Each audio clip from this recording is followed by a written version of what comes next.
ವಿಜಯನ definite ಬದಮಾಶ್ ಮನುಷ್ಯ ಜನಕ್ಕೆ ಉಪಯೋಗ ಇಲ್ಲ. ಯಡಿಯೂರಪ್ಪ ಇದ್ದ ಆ ಟಿಪ್ಪನ್ನು ಗುಣಾತ್ಮ ಏನೂ ಏನಿಲ್ಲ.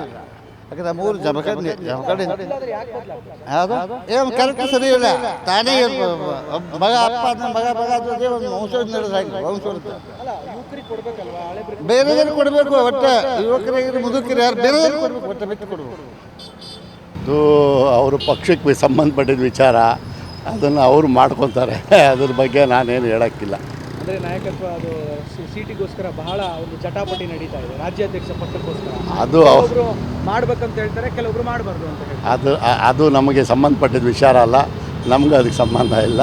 ಅವ್ರಿಷ್ಟ, ಅವ್ರ ಪಕ್ಷ ಯಾರನ್ನ ಬೇಕಾದ್ರೂ ಮಾಡ್ಕೊಳ್ಳಿ. ಇದರಲ್ಲಿ ಬಿಜೆಪಿ ಪಕ್ಷದಲ್ಲಿ ವಿಜಯೇಂದ್ರ ನಾಯಕತ್ವನ ಬದಲಾವಣೆ ಮಾಡ್ಬೇಕಂತ ರಾಜ್ಯಾಧ್ಯಕ್ಷ ನೀವು ಹೇಳ್ತೀರಾ ಸರ್? ನಿಮ್ಮ ಕ್ವಶನ್ ಅರ್ಥ ಆಗಿಲ್ಲ. ಈಗ ರಾಜ್ಯದಲ್ಲಿ ಬಿಜೆಪಿ ಪಕ್ಷದಲ್ಲಿ ವಿಜಯೇಂದ್ರ ಇದ್ದಾರೆ, ಅವ್ರದ್ದು ಇವಾಗ ನಾಯಕತ್ವನ ಚೇಂಜ್ ಮಾಡಬೇಕು, ಅಧ್ಯಕ್ಷ ಸ್ಥಾನವನ್ನು ಚೇಂಜ್ ಮಾಡಬೇಕು ಅನ್ನುವಂಥದ್ದನ್ನ ಪ್ರಶ್ನೆ, ನೀವೇನು ಹೇಳ್ತೀರಾ ಸರ್? ನಾವು ಉತ್ತರ ಕರ್ನಾಟಕದವರು, ನಮ್ಮ ಪರವಾಗಿ ನಾವು ಹೇಳಬೇಕಾದ್ರೆ ಅವ್ರ ಅಪೋಸ್ ಯಾರಿದ್ದಾರೆ? ಆ ಪಕ್ಷದಲ್ಲಿ ಅಧ್ಯಕ್ಷ ಸ್ಥಾನ ಬೇರೆಯವ್ರಿಗೆ ಕೊಡ್ಬೇಕನ್ನೋ ಬೇರೆಯವ್ರಿಗೆ ಅಂದರೆ ಯಾರಿಗೆ? ಆ ಸ್ವಪಕ್ಷದಲ್ಲಿ ಹಾಂ, ಚಟಾಪಟಿ ನಡೀತಾ ಇದೆ. ಅದರಲ್ಲಿ ವಿಜಯೇಂದ್ರವನ್ನು ಬದಲಾವಣೆ ಮಾಡ್ಬೇಕನ್ನುವಂಥದ್ದು ಜಾಸ್ತಿ. ಓಟ್ ಹೊಡೆಯುತ್ತೆ ಅಣ್ಣ, ಮತ್ತೇನಿಲ್ಲ. ವೋಟ್ ಬ್ಯಾಂಕ್ ಹೊಡೆಯುತ್ತೆ ಬಿ ಜೆ ಪಿದು, ಅದೊಂದೇ. ಅದನ್ನು ಬಿಟ್ಟರೆ ಮೇನ್ ಕಾರಣ ಮತ್ತೆ ಸರ್ ನಮ್ಮದು ಅಷ್ಟೊಂದು ಪೊಲಿಟಿಕಲ್ ನಾಲೆಡ್ಜ್ ಇಲ್ಲ ಸರ್. ನಾವು ಡ್ರೈವಿಂಗ್ ಬಂದಿದ್ದೀವಿ. ವಿಜೇಂದ್ರ ನಾಯಕತ್ವ ಬದಲಾಗಬೇಕಾ ಅನ್ನುವಂಥ ಪ್ರಶ್ನೆ. ವಿಜೇಂದ್ರ ನಾಯಕತ್ವ ಅದು ಬದಲಾಗಬೇಕಾ ಅನ್ನುವಂಥ ಪ್ರಶ್ನೆ ಇದೆ. ಏನು ನಮ್ಗೆ ಬದಲಾಗಬೇಕಾ ಸರ್? ಏನು ಬೇಕಾಗಿಲ್ಲ ಸರ್, ಸೂಪರ್ ಮ್ಯಾನ್ ಅವರು, ಸೂಪರು. ಸ್ವಪಕ್ಷದಲ್ಲೇ ಕೂಡ ವಿರೋಧ ಇದೆ. ಬೇಡ, ವಿರೋಧ ಇದ್ರೆ ಏನು ಪರವಾಗಿಲ್ಲ, ವಿಜೇಂದ್ರ ಇರಬೇಕು. ಇವಾಗೇನೋ ಕಿರಿಯ ಬಂದ ಇಲ್ಲ, ಅಧ್ಯಕ್ಷ ಕೊಟ್ಬಿಟ್ರೆ ಹಳೆ ಹಳುಬರಿಗೆ ಒಂದು ಅನ್ಯಾಯ ಅನ್ನುವಂಥ ಪ್ರಶ್ನೆ. ಏನಿಲ್ಲ ಸರ್, ಅನ್ಯಾಯ ಏನಾಗಲ್ಲ. ಅವರಿದ್ರೆ ಇನ್ನೂ ಚೆನ್ನಾಗಿ ಬೆಳೀತದೆ, BJP ಚೆನ್ನಾಗಿ ಮುಂದುವರಿತದೆ. ಸರ್, ಯಾರೇ ಬದಲಾದರೂ ಕೂಡ ಸಾರ್ವಜನಿಕ ಹಿತಾಸಕ್ತಿಯನ್ನು ಬಯಸೋದಾದರೆ, ಸಾರ್ವಜನಿಕ ಬಯಸುವಂಥ ಒಂದು ಏನು ಅವರ ಮೂಲಭೂತ ಸೌಕರ್ಯ, ಅದು ಕರೆಂಟ್ ಇರ್ಬೋದು, ವಿದ್ಯುತ್ ಶಕ್ತಿ, ಬೆಳಕಿರ್ಬೋದು, ರಸ್ತೆ ಇರ್ಬೋದು, ಚರಂಡಿ ಇರ್ಬೋದು, ಇದನ್ನು ಹೊರತುಪಡಿಸಿ ಸಾರ್ವಜನಿಕ ಇನ್ನೇನು ಬಯಸೋದಿಲ್ಲ. ಅವರ ನಾಯಕತ್ವ ಬದಲಾಗದೇ ಇದ್ದರೂ ಬದಲಾದರೂ ಕೂಡ ಒಳಗಿನ ಹಿತಾಸಕ್ತಿಗಳು ಸಾರ್ವಜನಿಕ ಪರವಾಗಿರುವುದಾದರೆ ಅದು ಯೋಗ್ಯವಾಗಿರುತ್ತದೆ. ಅದು ಸಾರ್ವಜನಿಕರಿಗೆ ಹಿತಾಸಕ್ತಿಗೆ ಬಿಟ್ಟಿದ್ದು. ಹಾಗಾಗಿ ಅದು ಬದಲಾವಣೆ ಆದರೂ ಬದಲಾವಣೆ ಆಗದೇ ಇದ್ದರೂ ಕೂಡ ಒಂದು ಒಳ್ಳೆಯ ಮನೋಬಲ ಸಾರ್ವಜನಿಕರ ಉದ್ದೇಶಕ್ಕಾಗಿ ಮೀಸಲಿಟ್ಟರೆ ನಿಜವಾದ ಒಂದು ಸ್ಥಾನಕ್ಕೆ ಬೆಲೆ ಬರ್ತದೆ ಎಂಬುದು ನನ್ನ ಅನಿಸಿಕೆ. Thank you. ರಾಜಕೀಯ ಬಗ್ಗೆ ನಮ್ಮ ಅಷ್ಟು ಗೊತ್ತಿಲ್ಲ ಸರ್. ಅದರ ರಾಜಕೀಯ ಅಂದರೆ ಅದು ಮೊದಲು ಅವ್ರ ಅಪ್ಪ ಇದ್ದರು, ಅವ್ರ ಬದಲಾವಣೆ ಆದರೆ ಒಳ್ಳೇದು ಅಂತ ಕಾಣುತ್ತೆ. ಏಕೆಂದರೆ ಮಾರ್ಪಾಟಾದರೆ ಸ್ವಲ್ಪ ಅವರು ಇವ್ರಿಗೆ ಡಿಫ್ರೆನ್ಸ್ ಆಗುತ್ತೆ, ಇವರು ಬೇರೆಯವ್ರಿಗೆ ಅವೇರ್ನೆಸ್ ಬರುತ್ತೆ. ಅವರು ನಮಗಿಂತ ಅವ್ರು ಚೆನ್ನಾಗಿ ಮಾಡ್ತಾಯಿದ್ದಾರೆ ಇಲ್ವಾ ಅಂತ ಮಾಡೋದ್ರಿಂದ ಒಳ್ಳೆಯದು ಅಂತ ಕಾಣುತ್ತೆ. ನನಗನ್ಸ ಅಷ್ಟು ಅದ್ರ ಬಗ್ಗೆ ಗಮನ ಇಲ್ಲ. ಒಂದು ಮನೆ ಯಜಮಾನ ಇನ್ನೊಬ್ಬರು ಕೊಟ್ಟು ನೋಡಿದ್ರೆ ಸ್ವಲ್ಪ ದಿವಸ ಗೊತ್ತಾಗುತ್ತೆ. ಅದರಿಂದ ಏನು ಮಾಡೋದ್ರಿಂದ ಇದಿಲ್ಲ. ಎಲ್ಲ ಇದು ಪಕ್ಷದವರು ಬದಲಾವಣೆ ಆಗ್ತಾ ಇದ್ರೇ ಒಳ್ಳೆಯದು. ಅದು BJP ಏನಲ್ಲ, ಕಾಂಗ್ರೆಸ್ದವ್ರು ಮೇಲಿಂದ ಕೆಳಗಿಂದ ಎಲ್ಲ ಪಕ್ಷದವರು ಬದಲಾವಣೆ ಆಗಿಬಿಟ್ಟು ಅಧಿಕಾರ ನೋಡಿದ್ರೇ ಬೇರೆಯವ್ರಿಗೆ ಗೊತ್ತಾಗೋದು. ರೈತರ ಬಗ್ಗೆ ಸಮಸ್ಯೆ ಕಲಿದೇ ಇರೋರಿಗೆ ಆದರೆ ಒಳ್ಳೆಯದು. ಬದಲಾಗಬೇಕು ಸರ್. ಅವ್ರೇನು ಅಂತ ಏನು ಕೆಲಸ ಏನು ಮಾಡ್ತಾಲೇ ಇಲ್ಲ ಸರ್. ಅವರು ಬದಲಾದ್ರೇ ಒಳ್ಳೆಯದು. ಯಾಕೆ ಸರ್? ಆದರೆ ಯಾರಾಗಬೇಕು? ಅದು ಬಸವನಗೌಡ ಯತ್ನಾಳೆ ಆಗಬೇಕು ಸರ್. ಉಚ್ಚಾಟನೆ ಆದರು, ಅವರೇ ಚೆನ್ನಾಗಿದ್ರು ಸರ್, ಅವರೇ ಚೆನ್ನಾಗಿ ಮಾತಾಡ್ತಿದ್ದು, ಅವರೇ ಆಗಬೇಕು. ಏನು ಹೇಳ್ತೀರಾ ವಿಜೇಂದ್ರದ ನಾಯಕತ್ವದ ಬಗ್ಗೆ? ಬೇಡ ಸರ್, ಅವ್ರೇನು ಅಂತ ಏನು ಓಡಾಡ್ಕೊಂಡು ಕೆಲಸ ಏನು ಮಾಡ್ತಾಯಿಲ್ಲ ಸರ್. ಬದಲಾಗಬೇಕನ್ನೋ ಕೂಗಿದೆ, ಏನು ಹೇಳ್ತೀರಾ ಸರ್? ಬದಲಾಗಬಾರ್ದು. ಯಾಕೆ ಸರ್? ಯಾಕಂದರೆ ಅವರು ಕರ್ನಾಟಕ ರಾಜ್ಯದ ಲಿಂಗಾಯತ ನಾಯಕರು. ಯಡಿಯೂರಪ್ಪ ಅವರು ಚಿರಂಜೀವಿ ಅವರು ಒಳ್ಳೆಯ ನಾಯಕತ್ವ ಕೊಟ್ಟಿದ್ದಾರೆ ಯಡಿಯೂರಪ್ಪ. ನಾನು ಭಾರತೀಯ ಜನತಾ ಪಕ್ಷದ ನಗರ ಮಂಡಲ, ಇಲ್ಕಲ್ ನಗರ ಮಂಡಲ, ಹುನಗುಂದ ಮತಕ್ಷೇತ್ರ ನಗರ ಮಂಡಲ ಬದಲಾಗಬಾರ್ದು. ಯಾಕೆ ಆಗಬಾರ್ದು ಸರ್? ಅದೇ ಹೇಳಿದ್ದಿಲ್ಲ ಸರ್, ಅವ್ರಿಗೆ ನಾಯಕತ್ವ ಒಳ್ಳೆ ನಾಯಕತ್ವ ಇದೆ. ಅವರು ಇವಾಗ ಇಂಥ ಸ್ಥಾನ ಕೊಟ್ಟಿದ್ದಾರೆ, ಇವಾಗ ಅನೇಕ ಘಟಾನುಘಟಿ ನಾಯಕರುಗಳಿದ್ದಾರೆ. ಒಂದು ಸತ್ಯ, ಯಡಿಯೂರಪ್ಪ ಪ್ರಶ್ನಾತೀತ ನಾಯಕರು ನಮ್ಮ ಭಾರತೀಯ ಜನತಾ ಪಕ್ಷದೊಳಗೆ. ಒಳ್ಳೆಯ ನಾಯಕತ್ವ ಇದೆ, ಮಾಡಿ ಹೋಗಿದ್ದಾರೆ, ಮುಖ್ಯಮಂತ್ರಿಯಾಗಿ ಹೋಗಿದ್ದಾರೆ ಸುಮಾರು 3-4 ಟೈಮಲ್ಲಿ. ಅದಕ್ಕೆ ಅವ್ರ ಮಗನಿಗೆ ಕೊಟ್ಟರೆ ಚೆನ್ನಾಗಿರುತ್ತೆ ಅನ್ನೋದು. ಇಲ್ಲ, ನಾಯಕತ್ವ ಬದಲಾವಣೆ ಅವಶ್ಯಕತೆ ಇಲ್ಲ. ಯಾಕಂದರೆ ಪದೇ ಪದೇ ಸಂಘಟನೆ ಮಾಡೋಕ್ಕೆ ಯುವಕರು ಅದಾರ, ಅವ್ರಿಗೆ ಅವಕಾಶ ಬೇಕು. ಹಾಗೆ ಎಲ್ಲರೂ ಅನುಭವ ಮಾಡೋಕ್ಕಾಗೋದಿಲ್ಲ. ಇದು ಕಾರ್ಯಕರ್ತರ ಪಕ್ಷ. ಕಾರ್ಯಕರ್ತ ಬೂತ್ ಪಂಡದೊಳಗೆ ತಮ್ಮ ಮಂಡಲದೊಳಗೆ ತಮ್ಮ ಶಕ್ತಿ ಕೇಂದ್ರ ಮಹಾಶಕ್ತಿ ಕೇಂದ್ರದ ತಮ್ಮದ ಸಾಮರ್ಥ್ಯವನ್ನು ಹೊಂದಿದ್ದಾರೆ.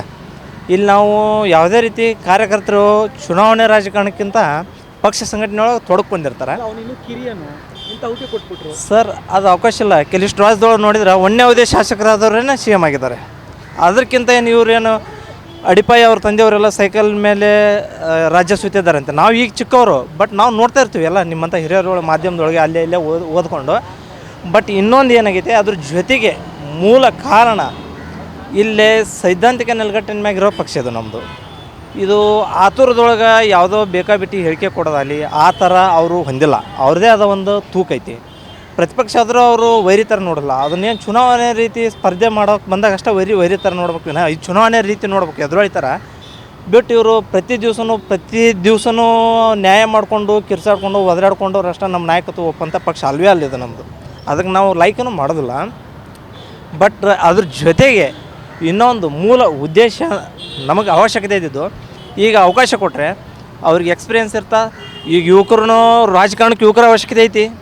ಇವ್ರು 80-90 ಕಮ್ಮಿ ಅಂತ ಹೇಳಿ ಇಲ್ಲ, ಅನುಭವ ಇದೆ ಸರ್, ಯಾಕಿಲ್ಲ. ಸಾಕಷ್ಟು ಕೆಲವಿಷ್ಟು ಚುನಾವಣೆ ಕಡೆ 4000 ಭಾಜಪ ಓಟ್ ತಗೊಲಾರ್ದ ಕ್ಷೇತ್ರದಾಗ ಹೋಗಿ ಅವ್ರು ಗೆಲ್ಲಿಸ್ಕೊಂಡ್ಬಂದಿದ್ದಾರೆ. ಘಟಾನುಘಟಿ ನಾಯಕರ ಪಕ್ಷವನ್ನು ಬಿಟ್ಟು ಅದರ ರಾಜ್ಯ ಸುತ್ತಬೇಕ್ರಿ.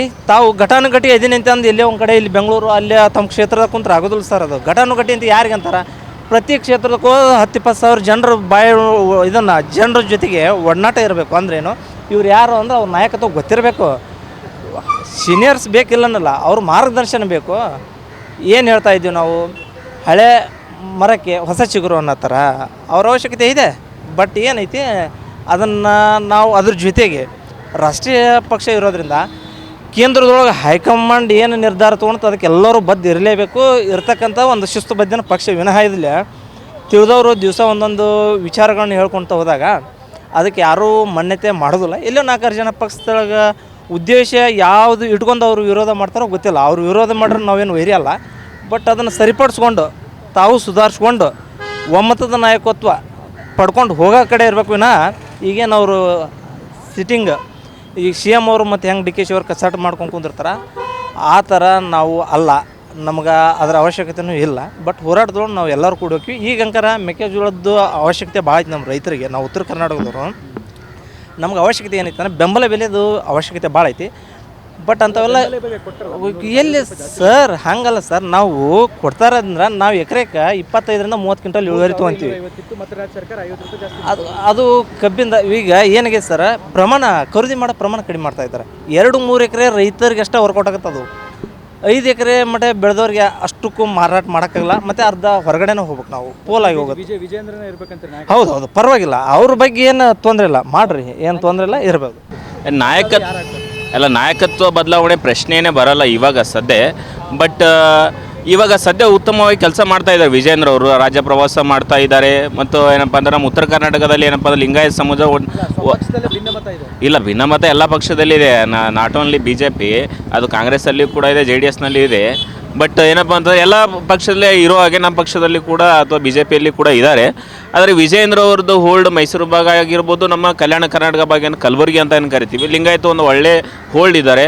ನಾವು ವಿಜೇಂದ್ರನವರು ಏನಪ್ಪ ಅಂತಂದರೆ ಅವ್ರನ್ನ ಬೆಂಬಲವನ್ನು ಕೊಡ್ತಾಯಿದ್ದೀವಿ. ಇಡೀ ಕಲ್ಯಾಣ ಕರ್ನಾಟಕದ ಎಲ್ಲ ಭಾಗನೇ ಅವ್ರನ್ನ ಬೆಂಬಲ ಕೊಡ್ತೀವಿ. ಅನುಭವ ಕಮ್ಮಿ, ಕಿರಿಯ ಅಂತ ಅಲ್ಲ, ಅನುಭವ ಕಮ್ಮಿ ಇರ್ಬೋದು. ಬಟ್ ನೀವು ಹಿರಿಯರಾಗಿ ಅನುಭವ ಕೊಡ್ಬೋದಲ್ಲ ಅವ್ರಿಗೆ ಸಲಹೆಯನ್ನು ಕೊಡ್ಬೋದು.